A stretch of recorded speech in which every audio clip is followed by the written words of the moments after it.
Morning business breakfast షోకి స్వాగతం. Asian మార్కెట్స్లో ఉదయం పాజిటివ్ ధోరణి కనిపిస్తుంది. జపనీస్ మార్కెట్స్ ప్రత్యేకించి నిన్న థర్డ్ క్వార్టర్ జీడిపి నెంబర్స్ వచ్చిన తర్వాత జపనీస్ మార్కెట్స్ పతనం కావడం చూసాం. ఇవాళ కొంత బౌన్స్ బ్యాక్ కనిపిస్తుంది. సో అక్కడి ప్రధానమంత్రి కొన్ని మెజర్స్ తీసుకుంటారు, సేల్స్ ట్యాక్స్ హైక్ లాంటి వాటిని పోస్ట్ పోన్ చేస్తారు. ఇటువంటి అంచనాలు కొన్ని రావడంతో జపనీస్ మార్కెట్స్లో రికవరీ కనిపిస్తుంది. అండ్ అదర్వైజ్ ఏషియన్ మార్కెట్స్లో కొంత పాజిటివ్ ట్రెండ్ కనిపిస్తుంది. ఎస్టెక్స్ నిఫ్టీ మాత్రం ఫ్లాట్గా ట్రేడ్ అవుతుంది. Maybe slightly positive or flattish opening కోసం మార్కెట్స్ సిద్ధమవుతున్నట్లు కనిపిస్తుంది. అండ్ నిన్న చూసాం మనం జపనీస్ షాక్ను పక్కకు నెట్టి మరి ఇండియన్ మార్కెట్స్ రికార్డ్ హైస్ దగ్గర క్లోజ్ కావడం చూసాం. సో ఎప్పటి నుంచో ఎదురు చూస్తున్న ఒక బ్రేక్అవుట్, పాజిటివ్ బ్రేక్అవుట్ రావడం జరిగింది. నిన్న కూడా మనం అనుకున్నాం పాజిటివ్ బ్రేక్అవుట్ కోసం మార్కెట్స్ ఎదురు చూస్తున్నాయి. సో ఎనీ మూమెంట్ ఇది వచ్చే అవకాశం ఉందని. సో నిన్నే సాధ్యపడింది అది. సో నిఫ్టీ 8430 దగ్గర క్లోజ్ అయింది. ఇంట్రాడే హై 8438ను టచ్ చేసినప్పటికి కూడా. సో ఇది ఒక ఫాల్స్ బ్రేక్అవుటా లేకపోతే సస్టైన్ అవుతుందా అన్నది మేబీ ఇవాళ రేపటి ట్రేడింగ్ ట్రెండ్స్ని బట్టి మనకు అర్థమవుతుంది. మేబీ 8450 పైన కన్విన్సింగ్గా క్లోజ్ అయిన పక్షంలోనే మనకు పాజిటివ్ డైరెక్షన్లో నిఫ్టీ కదిలే అవకాశం కనిపిస్తుంది. అదర్వైజ్ కొంతవరకు ఈ రేంజ్లోనే 8300 8400 రేంజ్ ఏదైతే చూస్తున్నాం ఆ రేంజ్లోనే స్ట్రక్ అయ్యే అవకాశాలు కూడా కనిపిస్తున్నాయి. సో నిన్నటి ర్యాలీని స్పష్టంగా పిఎస్యూ బ్యాంక్స్ లీడ్ చేశాయి. State Bank of India lead చేసిందని చెప్పుకోవచ్చు. 5.5% పెరిగింది స్టాక్ పాజిటివ్ Q2 రిజల్ట్స్ ఆసరాతో. అండ్ బ్యాంక్ అసెట్ క్వాలిటీ సంబంధించి మరింత రాబోయే రోజుల్లో మరింత ఇంప్రూవ్మెంట్ ఉంటుందని ఒక ఎస్బీఐనే కాదు పిఎస్యూ బ్యాంక్ స్టాక్స్ అన్నింటిలోనూ ఈ ట్రెండ్ చూసాం. రాబోయే రోజుల్లో అసెట్ క్వాలిటీ ఇంప్రూవ్ కాబోతోంది. ఆర్బీఐ తీసుకున్న మెజర్స్ కావచ్చు, ఆయా ఇండివిజువల్ బ్యాంక్స్ తీసుకుంటున్న మెజర్స్ కావచ్చు, సత్ఫలితాలని ఇస్తున్నాయి. విల్ఫుల్ డిఫాల్టర్స్ వంటి ఇష్యూస్ని బ్యాంక్స్ సాల్వ్ చేసుకుంటున్నాయన్న ఒక పాజిటివ్ సెంటిమెంట్ మార్కెట్లో నిండింది. దీంతో బ్యాంక్ స్టాక్స్ తిరిగి లీడ్ చేయడం ప్రారంభించాయి. అండ్ దీనికి తోడుగా infra stocks, select infra stocks of course NCC నిన్న మనం చూసాం 9.2% పెరిగింది. రైట్స్ ఇష్యూ తర్వాత ఎన్సీసీలో 18% రైజ్ చూసాం. And big bulls like Rakesh Jhunjhunwala లాంటి వాళ్ళు కూడా ఎన్సీసీ లాంటి స్టాక్స్లో ఇన్వెస్ట్ చేస్తున్నారు. సో ఇన్ఫ్రా స్టాక్స్ రాబోయే రోజుల్లో మనం కూడా అనుకున్నాం ఇన్ఫ్రా స్టాక్స్లో హైట్ అండ్ యాక్టివిటీ మనం గమనించబోతున్నాం. నిన్న కూడా మనం చూసాం జేఎస్డబ్ల్యూ ఎనర్జీ ఫర్ ఇన్స్టెన్స్ 12% పెరిగింది. జేపీ పవర్కి సంబంధించిన హైడ్రో ఎసెట్స్ను కొన్నది అన్న వార్తలతో. సో దానికి సంబంధించి కంపెనీ ఇంకా ఎట్లా ఫైనాన్సెస్ రైజ్ చేస్తుందన్న స్పష్టత ఇవ్వకపోయినప్పటికీ కూడా మార్కెట్స్లో ఒక బులిష్నెస్ చూసాం. లార్జెస్ట్ హైడ్రో పవర్ ప్రొడ్యూసర్ అవుతుంది ఇప్పుడు జేఎస్డబ్ల్యూ ఎనర్జీ. సో ఇటువంటి అంశాలని మార్కెట్స్ గమనిస్తున్నాయి. ఎందుకంటే ఇప్పటికే కొన్ని సెక్టర్స్లో వాల్యుయేషన్స్ బాగా ఎక్స్పెన్సివ్గా అయిపోయాయి. So next undervalued sectors ఏవి అని చూస్తే క్లియర్గా కనపడేది banks and infrastructure sectors. So ఈ సెక్టర్ సంబంధించిన స్టాక్ పికింగ్ ఇప్పుడు ప్రారంభమైంది. అలాగే logistics one more area. Ecommerce కంపెనీస్కి సపోర్ట్ ఇచ్చే కంపెనీస్ ఇవి. So Gati logistics company market leader. So గతిలో నిన్న మనం హైట్ అండ్ యాక్టివిటీ చూసాం. లాస్ట్ 3 monthsలో ఈ స్టాక్ 130% రిటర్న్ ఇచ్చింది. సో ఇటువంటి స్టాక్స్ని ఇక క్వాలిటీ స్టాక్స్ను, రైట్ స్టాక్స్ను వెతికి పట్టుకునే ప్రయత్నంలో ఉన్నారు అటు ఇన్స్టిట్యూషనల్ ఇన్వెస్టర్స్ అండ్ ఇటు హెచ్ఎన్ఐస్ కూడా. సో ఎఫ్ఐఎస్ నిన్న కూడా ఆల్మోస్ట్ 656 crores వర్త్ స్టాక్స్ని కొన్నారు. అయితే డొమెస్టిక్ ఇన్స్టిట్యూషనల్ ఇన్వెస్టర్స్ సెల్లింగ్ కొంచెం నిన్న కంట్రోల్ అయింది, తగ్గింది. 248 crores మాత్రమే వాళ్ళు అమ్మకాలు జరిపారు. సో దీంతో నెట్ 400 crores పైగా ఇన్స్టిట్యూషనల్ బయింగ్ కనిపించింది. ఇదే మనం నిన్న చూసిన బ్రేక్అవుట్ కారణం. ఇది డొమెస్టిక్ ఇన్స్టిట్యూషనల్ ఇన్వెస్టర్స్ ఇకపై సెల్లింగ్ కొంచెం తగ్గిస్తేనే మార్కెట్స్లో క్లియర్ బ్రేక్అవుట్ వస్తుంది. అదర్వైజ్ ఎఫ్ఐఎస్ కొనడం, డేఎస్ అమ్మటం, ఇది ఈ రెండు కలిపి ఆల్మోస్ట్ న్యూట్రల్ ఎఫెక్ట్ ఇవ్వటం ఇది చూస్తున్నాం మనం. సో ఇక్కడ నుంచి బయటపడాలి అంటే డొమెస్టిక్ ఇన్స్టిట్యూషనల్ ఇన్వెస్టర్స్ నుంచి సెల్లింగ్ తగ్గాలి, లేదా ఎఫ్ఐఎస్ మరింత అగ్రెసివ్గా బై చేయాలి.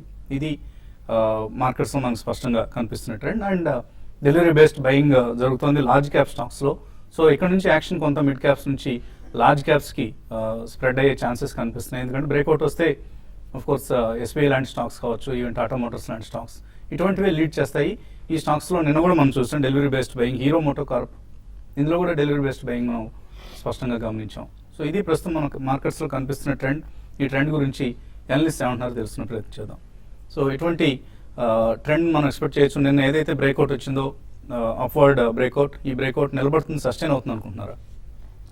యా, బేసికలీ నిన్న ఇటువంటి సెకండ్ హాఫ్లో స్ట్రాంగ్ పర్ఫార్మెన్స్కి మెయిన్ కారణం మనకి ట్రేడ్ పారిటీ ఫిగర్స్ వచ్చాయండి. సో ఇంపోర్ట్స్ భారీగా తగ్గాయి ఎక్సెప్ట్ మేబీ గోల్డ్, ఎందుకంటే మనకి క్రూడ్ పెట్రోలియం బాగా క్రాక్ అయింది కాబట్టి ఇంపోర్ట్ ఫిగర్స్ చాలా ఆశాజనకంగా ఉన్నాయి. అండ్ దట్ గోల్డ్ ఇంపోర్ట్స్ కొద్దిగా స్వల్పంగా పెరిగాయి బికాస్ ఫెస్టివల్ సీజన్. సబ్సిక్వెంట్ క్వార్టర్స్లో ఆర్ సబ్సిక్వెంట్ మంత్స్లో గోల్డ్ ఇంపోర్ట్ కూడా ఇంతగా ఉండకపోవచ్చు అనే అంచనాలు ఉన్నాయి. So trade parity figures have been extremely positive for the macro economic data అండి. అందుకని సెకండ్ హాఫ్లో మార్కెట్స్ చాలా స్ట్రాంగ్గా పుంజుకున్నాయి. So will this continue? Probably it may continue for another 50 to 100 points అండి. బట్ కన్సాలిడేషన్ జోన్లోనే ఉంది ఇంకా.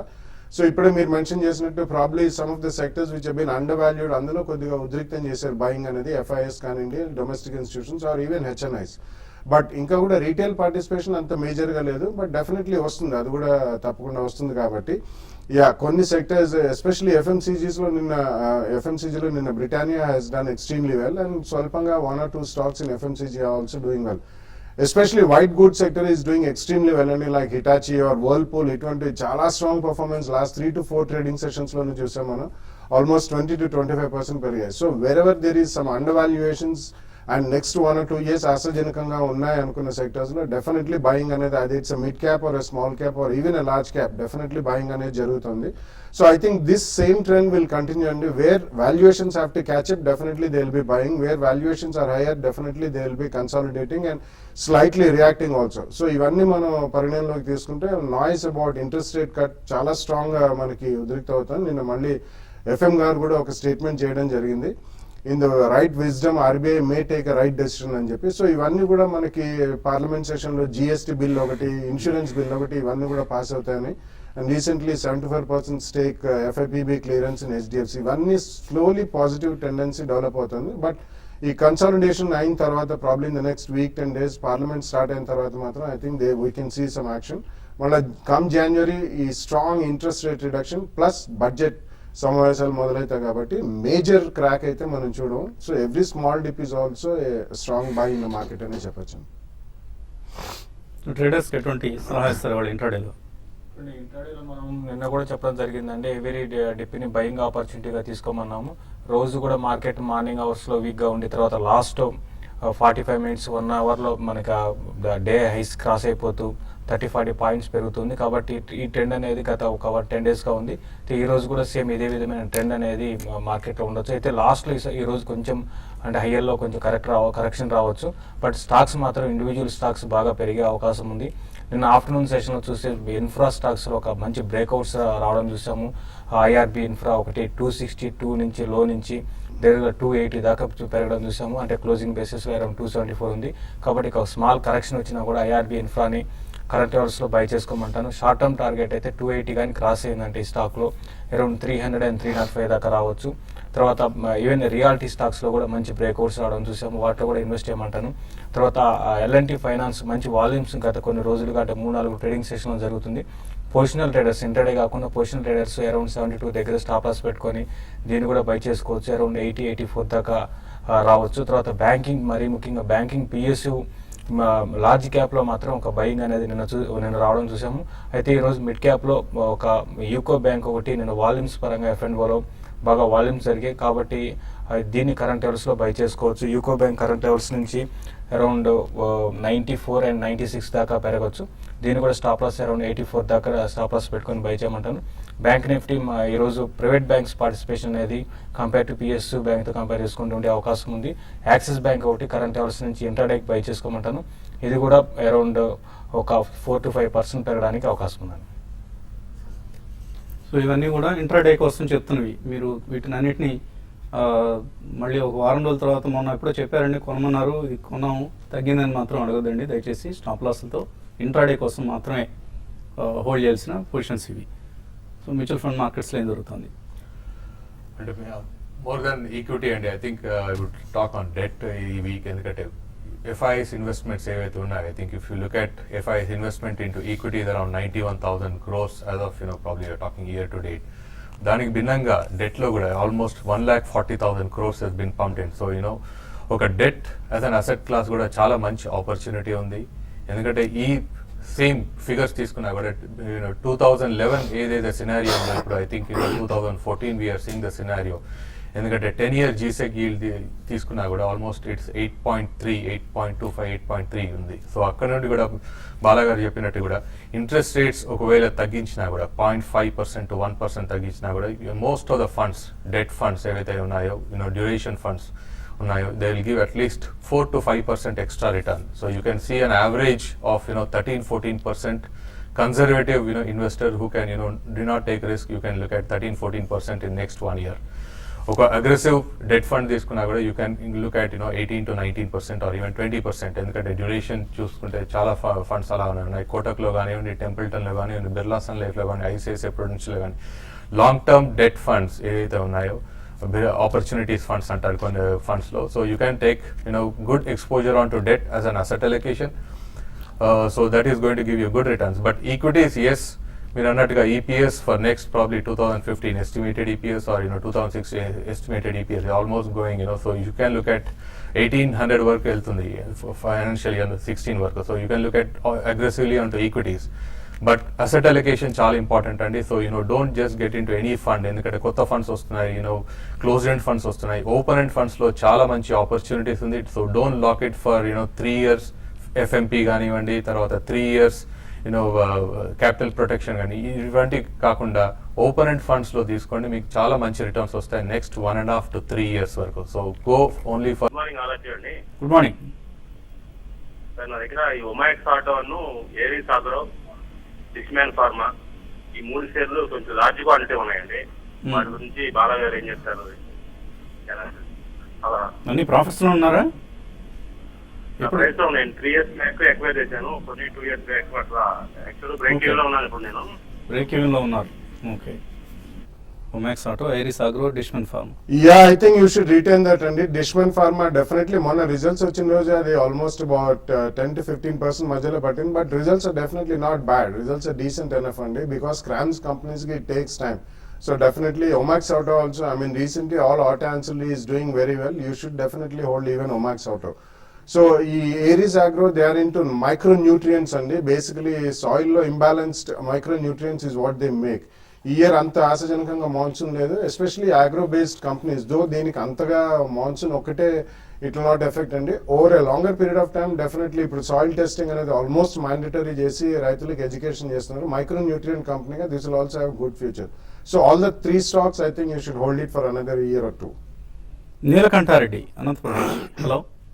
హలో, నమస్తే సార్. వసంత్ గారు, బాలసుబ్రహ్మణ్యం సార్. నమస్తే, అడగండి. నమస్తే సార్, మా పిల్లలు 5 years 8 years ఉన్నారు సార్. యా, సార్ ఓకే అండి. నేను ఆల్రెడీ మ్యూచువల్ ఫండ్స్ లో మంత్లీ 5,000 ఇన్వెస్ట్ చేస్తున్నాను సార్. ఒక 15 years లాంగ్ టర్మ్ కు 3 సెక్టార్ లో మంచి ఫండమెంటల్ ఉన్నాయి, బాగా అని చెప్పమని చెప్తాను సార్. బ్యాంకింగ్ ఒకటి, ఇన్ఫర్మేషన్ టెక్నాలజీ ఒకటి బ్యాంకింగ్, ఫార్మా ఒకటి, 3 15 years లాంగ్ టర్మ్స్. సెక్టర్స్ కూడా మీరే సెలెక్ట్ చేస్తున్నారు. ఆ పని స్టాక్స్ కూడా చేసేసుకుంటే అయిపోయేది కదా.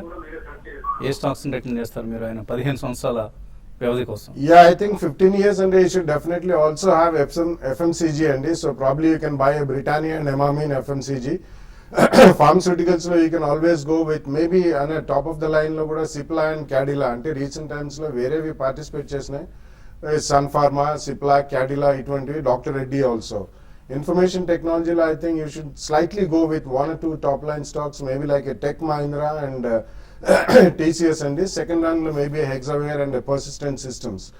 బ్యాంకింగ్ రంగంలో definitely in terms of public sector banks maybe PNB and Bank of Baroda, and private sector లో ఇండస్ఇండ్, మేబీ ఎస్ బ్యాంక్. అలాగే మీరు కొంచెం ఎన్బిఎఫ్సిస్ కూడా I think they have a great future అండి. So Capital First and Bajaj Finance also make. So ఈ 3-4 రంగాల్లో definitely మీరు 15 years వ్యూతో you go on investing for the next 1 or 2 years through SIP. Or ఎప్పుడైనా మేజర్ క్రాక్స్ చూసినప్పుడు additional గా పెట్టండి. Value based investment proposition అవుతుంది. You will have good returns over the next 15 years. Regular గా చేయండి. SIP ఎట్టి పరిస్థితుల్లో డిసిప్లిన్ తప్పకుండా ఇన్వెస్ట్ చేస్తూ ఉండండి. Next 10 years are going to be the markets days. ఈక్విటీసే బెస్ట్ రిటర్న్స్ ఇస్తాయి. కోటేశ్వర నాయుడు, తర్వాత caller. Hello, good morning sir. మా తాడపతి సార్. అడగండి కోటేశ్వర నాయుడు గారు. సిటీ లామినేషన్ ఒక 200 బై చేసాం సార్ మొన్న. పిటి లామినేషన్స్ అది ఇప్పుడు మైనస్ లేక వచ్చింది, 70 rupees లో చేసినాం బై. పిటి లామినేషన్స్ ఏమైనా పెరుగుతుందా? అంటే టీ లామినేషన్ రీసెంట్ డేస్లో కొంత వీక్గానే ఉందని చెప్పొచ్చు అండి. హయ్యర్ లెవెల్ ఈ స్టాక్ సస్టైన్ కాలేకపోతుంది. కాబట్టి మీరు షార్ట్ టర్మ్ వ్యూ కాకుండా మీరు కొంతకాలం హోల్డ్ చేయగలిగితే మాత్రం హోల్డ్ చేయండి. షార్ట్ టర్మ్ అయితే అరౌండ్ 64 అండ్ 65 లెవెల్స్ దాటైతే ఇప్పుడు ఇమీడియట్ ట్రెండ్కి అయితే క్రాస్ కాలేకపోవచ్చు. మీరు ఇన్వెస్ట్మెంట్కి అయితే హోల్డ్ చేయండి.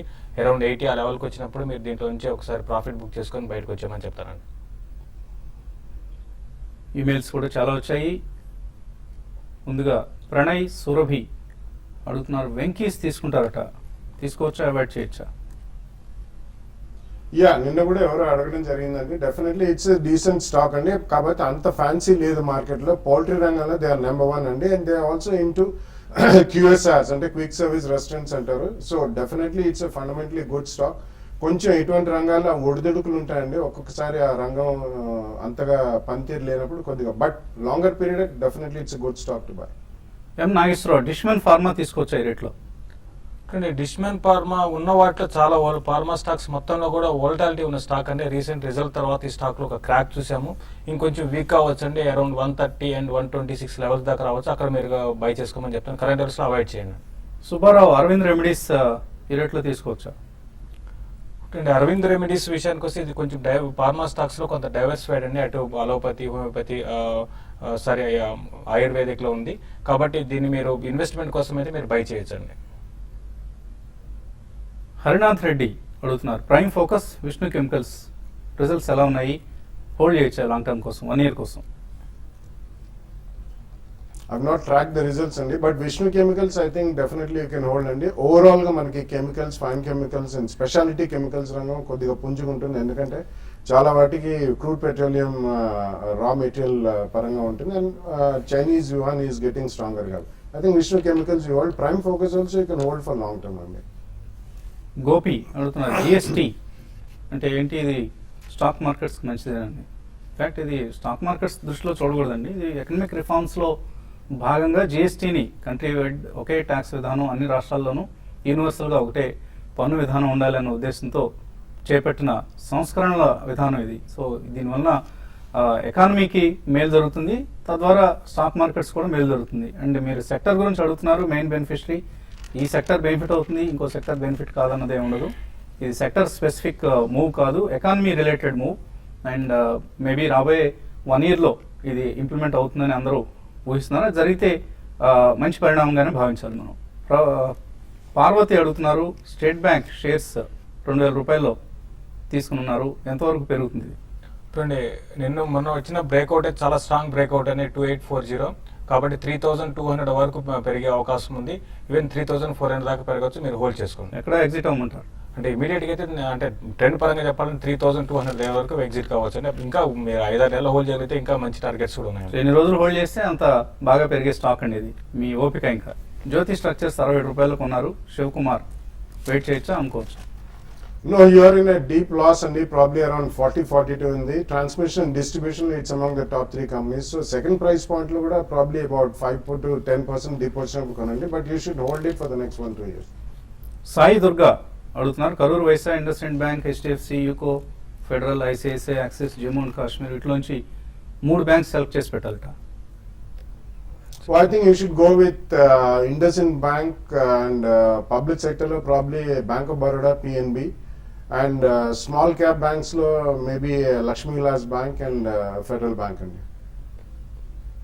రవికుమార్ శుంకర అడుగుతున్నారు, బాలకృష్ణ ఇండస్ట్రీస్, జెన్సార్ టెక్నాలజీస్ ఇవి తీసుకుందాం అనుకుంటున్నారు, లాంగ్ టర్మ్ కోసం తీసుకోవచ్చా, 1 ఇయర్ కోసం? రిజల్ట్ ఇన్ఫాక్ట్ డిసప్పాయింట్ చేసింది. యా, అందుకని there was a heavy crack అండి. అంత క్రాక్ అవ్వాల్సిన అవసరం లేదు, బట్ డెఫినెట్లీ అది బాగా పెరిగింది కాబట్టి క్రాక్ అయింది. It's a good company at this price point, you can definitely buy అండి. Similarly Zensar Technologies also is a mid cap IT company and recently they have done very well with long term contracts. అది కూడా మీరు కొనొచ్చండి. ప్రసాద్ రావు అడుగుతున్నారు, short circuit okay to JBM Auto lower circuit అనుకుంటాను ఆయన ఉద్దేశం. So lower circuit touch చేస్తుంది, ఈ రేట్లో తీసుకోవచ్చా? చూడండి, జేబిఎం ఆటో ఒక లాస్ట్ కొన్ని రోజులుగా పెరిగిన విధానం నాన్ స్టాప్ గా పెరిగిందండి. కాబట్టి ఇందులో ప్రాఫిట్ బుకింగ్ అనేది కంటిన్యూస్ గా వస్తుంది. కాబట్టి ఇంకా వీక్ అయ్యి కొంత అరౌండ్ 220 and 230 లెవెల్స్ దాకా రావచ్చండి, అక్కడ సెటిల్ కావచ్చండి స్టాక్. ఇన్ఫోసిస్ నెక్స్ట్ 3 months లో ఎలా పర్ఫార్మ్ చేసే అవకాశం ఉంది? శ్రీను అడుగుతున్నారు. చూడండి నెక్స్ట్ 3 months లో ఇన్ఫోసిస్ అవుట్ పర్ఫార్మ్ చేసే అవకాశం ఉందండి. 4,400 అండ్ 4,500 దాకా రావచ్చు. ఇన్ని రోజులు ఏంటంటే టీసీఎస్ బాగా పెరిగింది, ఇప్పుడు రివర్స్ ఏంటంటే ఇన్ఫోసిస్ టీసీఎస్ కన్నా బాగా పెరుగుతుంది, కాబట్టి దీంట్లో ఇన్వెస్ట్ చేయమని చెప్తారు. దేవేంద్రరావు ఫినోలెక్స్ ఇండస్ట్రీస్ హోల్డ్ చేస్తున్నారు, హోల్డ్ చేయొచ్చా? Yeah, I think you should hold on. It's one of the good plastic processors. Kabatti, definitely going forward, it will be good. You can hold it. Sunil అడుగుతున్నారు, Amara Raja Batteries, Eicher Motors, Vardhman Textiles తీసుకోవచ్చా ఈ మూడు? Vardhaman Textiles, I think you should avoid any management వాళ్ళు రావడం వచ్చి national ఛానల్లో చెప్పడం కూడా జరిగింది. For the next 1 year also will not be coming out of the problems అని. It's a good stock, fundamentally strong company. But rest of the two, I think you can buy it in 2 or maximum 3 price points. Eicher Motors and Amara ఎందుకు రెండు కూడా చాలా strong participate చేశారు. So wait for a small decline and buy. Ramakant Gopishetti NCC 70 రూపాయలు తీస్తున్నారట, తర్వాత rights issue వచ్చింది, నేను apply చేయలేదట. Apply చేయకపోవటం మీ తప్పండి, అప్పుడు మనం స్ట్రాంగ్గా చెప్పడం కూడా జరిగింది, తప్పనిసరిగా అప్లై చేయండి ఎన్సీసీ రైట్స్ ఇష్యూకి, share is going to rock in the future అని కూడా చెప్పడం జరిగింది స్పష్టంగా. So you miss the opportunity. Narasimhamurthy Orbit Corporation, Logix Micro Systems, Welspun Projects ఈ మూడు కొన్నారట 2 to 3 years కోసం, హోల్డ్ చేయొచ్చు? I think you have to review it regularly and not a buy and forget type of stocks. అనుకుంటున్నారు in fact? No, I think there are better choices అని చెప్పొచ్చండి. If you are already holding, you should review it continuously, otherwise there are better choices. మూడిట్లోనూ కొద్దిగా Orbit ఒకటే strong company కనిపిస్తుందండి, other 2 companies avoid చేయొచ్చు మీరు. T Megharaj, last mile, ITC, Colgate Palmolive తీస్తాం అనుకుంటున్నారు, తీసుకోవచ్చా? అలాగే యునైటెడ్ స్పిరిట్స్. చూడండి మీరు తీసుకోవాల్సినవన్నీ కూడా తీసుకోవచ్చండి, బట్ ఇన్వెస్ట్మెంట్కి తీసుకోమంటాను. ఆల్రెడీ ఉన్నాయి ఆయన దగ్గర, హోల్డ్ చేయొచ్చు అన్నాడు. అన్ని కూడా హోల్డ్ చేయండి, అన్ని కూడా మంచి అప్ ట్రెండ్ లో ఉన్నాయి. ఒక ఐటీసీ మాత్రం కొంచెం సైడ్ వేస్ లో ఉంది, మిగతా 2 కోల్గేట్ అండ్ యునైటెడ్ స్పిరిట్స్ కూడా మంచి అప్ ట్రెండ్ లో ఉన్నాయి. So bull market trend indicate చేస్తూ రాత్రి నుంచే మెయిల్స్ పంపించారు. ఇప్పటి వరకు 8:30 వరకు వచ్చిన మెయిల్స్ మాత్రమే మనం చదవగలిగాం. ఇంకా చాలా మెయిల్స్ మిగిలిపోయి, కానీ సమయం కూడా మించిపోయింది. మధ్యాహ్నం మళ్ళీ 1:30కి స్మార్ట్ ఇన్వెస్ట్లో కలుద్దాం.